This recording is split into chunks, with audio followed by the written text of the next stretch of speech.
Support for WCBU's On Deck comes from Jaguar Land Rover Peoria on Allen Road, offering complimentary pickup and delivery for service with every new vehicle purchase, including the Land Rover Defender. Details at jaguarlandroverpeoria.com. This is WCBU, Peoria Public Radio. Behavioral health services are overcoming the transportation barriers in rural Illinois by coming straight to patients. That's just one of the things you'll want to hear about to start your day for Wednesday, August 14th. I'm Colin Shope, and this is WCBU's On Deck.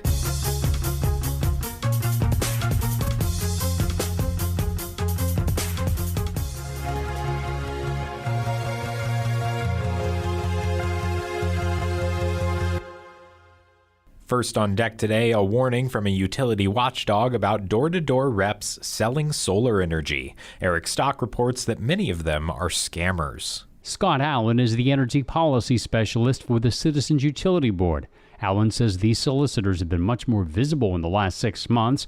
He says many of these companies aren't selling solar panels. They're pitching leases or power purchasing agreements or financial packages. He says it's similar to those door-to-door sales reps promising cheaper electricity. I would advise anybody not to buy either electricity or solar panels door-to-door. Allen says he's aware of at least 5 customers in downstate Illinois that have gotten scammed. He says reputable solar companies typically don't sell door-to-door. Shannon Fulton runs the Bloomington office of Straight Up Solar. The St. Louis-based company has been in business for 17 years, and it sells solar panels.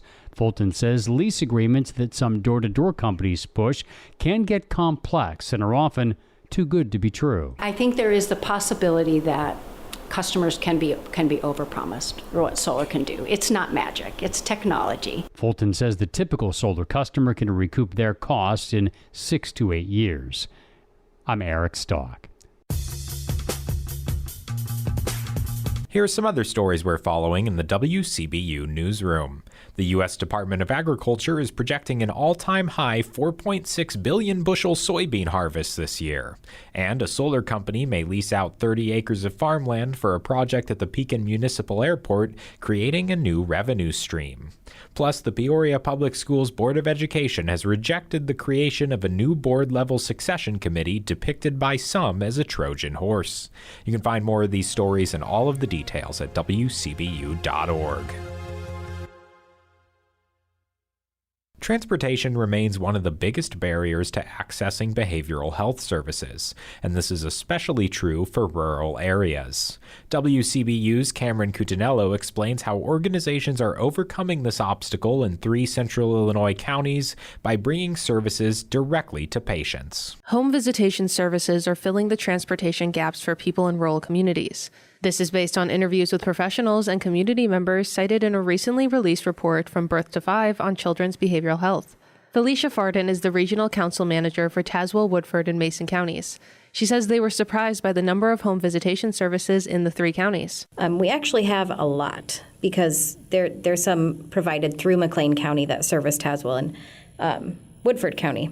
We don't even have a wait list for home visiting. All of our families have expressed that home visiting has been very helpful for them. So that's like our bright spot is home visiting services. Peoria County Regional Manager Carrie Clark says her area has more transportation options, but home visitation remains a desired service for many families. Clark says there is currently a wait list in Peoria, but people can often get early intervention services through home visitation sooner than in office. Amy Sloan Gray is one of the people interviewed for the report. She is the Director of Education and Child Development at Brightpoint, a statewide organization providing support for families. Sloan Gray works out of the Bloomington office, which serves McLean, Tazewell, and Woodford counties. Brightpoint offers 2 free programs for families, a doula program and a home visiting program.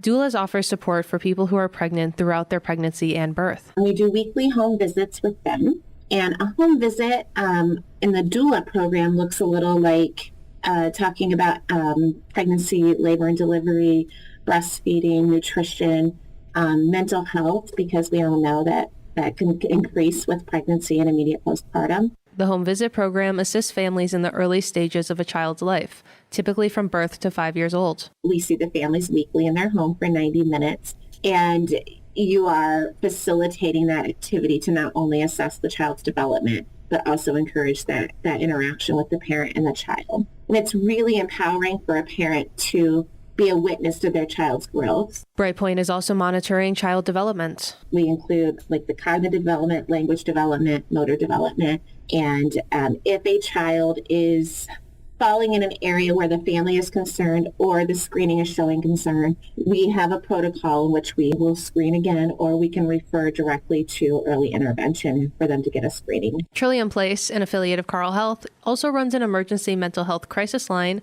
which can be used by people of all ages to get services during a mental health crisis. Christina Gerlach-Mooney is the Director of Behavioral Health, Crisis, and Mental Health Residential Services at Trillium. She says they typically have about 7 to 10 calls to the crisis line a day. Not every call requires an emergency visitation. Gerlach-Mooney says home visitation services are popular because it gives people a chance to see a professional on their terms. She says being discreet is key for them. If you didn't know any better, when you look at our cars, they look like everyday cars. They're cage cars, but you'd only see that if you're really looking in there. And so, our staff are in plain clothes.